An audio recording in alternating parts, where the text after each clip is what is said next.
طلاق صرف 2 بار ہے، یعنی جب 2 دفعہ طلاق دے دی جائے تو پھر عورتوں کو یا تو بطریق شائستہ نکاح میں رہنے دینا ہے یا بھلائی کے ساتھ چھوڑ دینا، اور یہ جائز نہیں کہ جو مہر تم ان کو دے چکے ہو اس میں سے کچھ واپس لے لو۔ ہاں اگر زن و شوہر کو خوف ہو کہ وہ اللہ کی حدوں کو قائم نہیں رکھ سکیں گے تو اگر عورت خاوند کے ہاتھ سے رہائی پانے کے بدلے میں کچھ دے ڈالے تو دونوں پر کچھ گناہ نہیں۔ یہ اللہ کی مقرر کی ہوئی حدیں ہیں، ان سے باہر نہ نکلنا، اور جو لوگ اللہ کی حدوں سے باہر نکل جائیں گے وہ گناہگار ہوں گے۔ پھر اگر شوہر 2 طلاقوں کے بعد تیسری طلاق عورت کو دے دے تو اس کے بعد جب تک عورت کسی دوسرے شخص سے نکاح نہ کر لے اس پہلے شوہر پر حلال نہ ہوگی۔ ہاں اگر دوسرا خاوند بھی طلاق دے دے اور عورت اور پہلا خاوند پھر ایک دوسرے کی طرف رجوع کر لیں تو ان پر کچھ گناہ نہیں، بشرطے کہ دونوں یقین کریں کہ اللہ کی حدوں کو قائم رکھ سکیں گے، اور یہ اللہ کی حدیں ہیں، ان کو وہ ان لوگوں کے لیے بیان فرماتا ہے جو علم رکھتے ہیں۔ اور جب تم عورتوں کو 2 دفعہ طلاق دے چکو اور ان کی عدت پوری ہو جائے تو انہیں یا تو حسن سلوک سے نکاح میں رہنے دو یا بطریق شائستہ رخصت کر دو،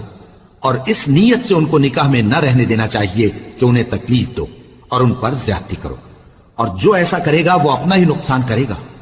اور اللہ کے احکام کو ہنسی اور کھیل نہ بناؤ، اور اللہ نے تم کو جو نعمتیں بخشی ہیں اور تم پر جو کتاب اور دانائی کی باتیں نازل کی ہیں جن سے وہ تمہیں نصیحت فرماتا ہے ان کو یاد کرو، اور اللہ سے ڈرتے رہو، اور جان رکھو کہ اللہ ہر چیز سے واقف ہے۔ اور جب تم عورتوں کو طلاق دے چکو اور ان کی عدت پوری ہو جائے تو ان کو اپنے شوہروں کے ساتھ جب وہ آپس میں جائز طور پر راضی ہو جائیں نکاح کرنے سے مت روکو۔ اس حکم سے اس شخص کو نصیحت کی جاتی ہے جو تم میں اللہ اور روز آخر پر یقین رکھتا ہے،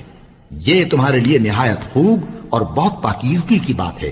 اور اللہ جانتا ہے اور تم نہیں جانتے۔ اور مائیں اپنے بچوں کو پورے 2 سال دودھ پلائیں، یہ حکم اس شخص کے لیے ہے جو پوری مدت تک دودھ پلوانا چاہے، اور دودھ پلانے والی ماؤں کا کھانا اور کپڑا دستور کے مطابق باپ کے ذمے ہوگا۔ کسی شخص کو اس کی طاقت سے زیادہ تکلیف نہیں دی جاتی، تو یاد رکھو کہ نہ تو ماں کو اس کے بچے کے سبب نقصان پہنچایا جائے اور نہ باپ کو اس کی اولاد کی وجہ سے نقصان پہنچایا جائے،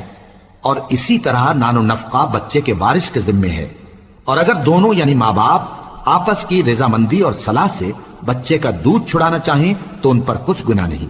اور اگر تم اپنی اولاد کو دودھ پلوانا چاہو تو تم پر کچھ گناہ نہیں، بشرطے کہ تم دودھ پلانے والیوں کو دستور کے مطابق ان کا حق جو تم نے دینا کیا تھا دے دو،